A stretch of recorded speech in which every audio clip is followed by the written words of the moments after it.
Хезмәт сөйшән кешеләргә эш җитәрлек монда. Хәзерге вакытта без Түбән Кама дип аталучы сәнәгать паркында.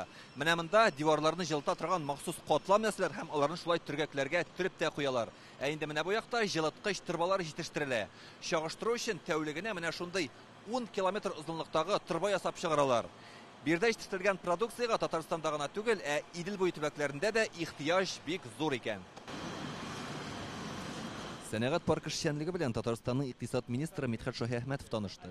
Икътисад буенча караганда безнең бу Нижнекамск битендә нефтехимия үзәге, нашу предприятиелар безнең монда нефтехим, Танека предприятиелар алар инде бик яхшы гына елны бетерделәр. Түбән Кама сәнәгать паркында хәзер 20 резидент урнашкан. Ел нәтиҗәләре буенча аларның гомуми инвестицияләре 5 миллиард ярым сумнан артык. 1000 артык эш урыны булдырылган. Тик менә 2022 елда әлеге сәнәгать паркына бер яңа резидент та җәлеп ителмәгән. Моңа кагылышлы проблемалар буенча узган атнада икътисад министрлыгы коллегиясендә Рөстәм Миңнеханов җаваплы җитәкчеләргә шелтәлә белдерде. Районнардагы сәнәгать парклары мәйданы ким дигәндә 70%-ка тулган булырга тиеш ди ул. Бүген Түбән Кама эшчәнлеге белән танышучы министр да бу мәсьәләгә аерым игътибар юнәлтергә киңәш итте. 20 елны нинди резидентлар, аларга нинди монда шартлар тудырырга кирәк, менә шунысын карый беләбез. Проблеманы район сессиясендә күтәрделәр. Рамил Моллин эшне көчәйтергә кушты. Прошу исполнительный комитет усилить работу в этом направлении.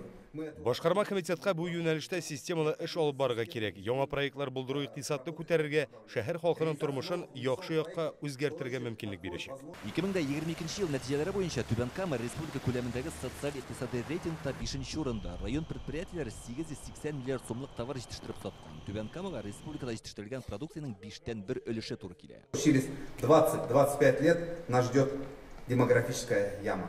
Күрсәткечләр югары булса да, хәл итәсе мәсьәләләр бихисап әле. Әйтик, демография проблемасы кискен тора. Узган ел Түбән Кама районында туучылар саны 1995 елга караганда да азрак булган. Нибары 2538 бала дөньяга килгән. Бу антирекорд диләр.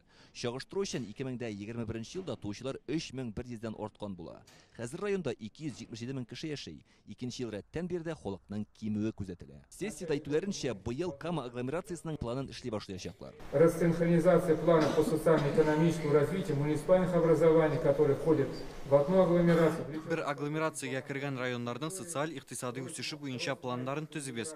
Халык шәһәрдән яки районнан икенче калага эшкә йөрмәсен, юлларда бөкеләр булмасын өчен урыннарда сәнәгать парклары төзелә. Без агломерацияның озак вакытка исәпләнгән үсеш планын формалаштырабыз. Районда шартлар яхшыра бара. Узган ел Түбән Камада Вектор дип аталучы инженер лицей, Эврика балалар үсеше үзәге һәм адымнар комплексы ачылды. 53 социаль объект төзекләндерелгән. Юллардагы аварияларны киметүгә ирешкәннәр, җәмәгать транспорты җитмәү мәсьәләсендә хәл иткәннәр.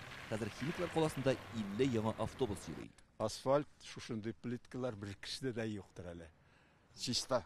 Кар да керелгән, себерелгән дә. Ял итәргә паркларыбыз бар. Кыш көнендә, җәй көнендә барасыбыз килсә, авылларга барып киләбез. 2023 елга куелган бурычларның иң мөһиме М7 трассасының Кама елгасы аша чыгучы яңа күпер төзелешен дәвам итү. Ул бик зур икътисади мөмкинлекләр ачачак. Бу ел шәһәрдә бус район төзи башларга ниятлиләр. Шулай ук кайбер социаль объектларны яңарту һәм капиталь ремонтлау бурычлары да тора. Түбән Камадан Илдар Сафиуллин, Рамзил Гарипов, Яңа гасыр каналы.